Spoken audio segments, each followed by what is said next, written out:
परभणी महापालिकेच्या राजकारणामध्ये आता गंगाखेडचे आमदार रत्नाकर गुट्टे यांनी एंट्री केली आहे। आमदार गुट्टे यांनी यशवंत सेना परिवर्तन आघाडीच्या माध्यमातून आपलं पॅनल उभं करणार असल्याची घोषणा केली आहे। कुणाशीही युती आणि आघाडी न करता स्वबळावर मनपा निवडणुकीला सामोरं जाणार असा निर्णय गुट्टेंनी घेतलाय।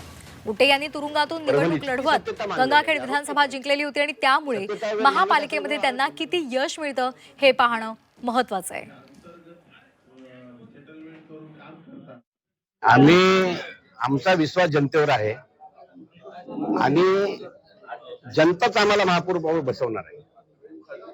जनतेच्या विश्वासावर मी बोलतोय आणि जनता निश्चित आम्हाला सहकार्य करणार आहे, वोट देणार आहे आणि आमचा महापौरला निवडून देणार आहे। आमचा नवीन चेहरा आहे, उदाहरण आहे गंगाखेडचं समोर तुमच्या माझ्या मतदारसंघातलं उदाहरण आहे।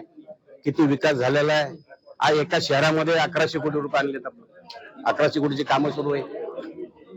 हे सगळे समोर आहे म्हणून मला जनता आमच्यावर विश्वास करेल।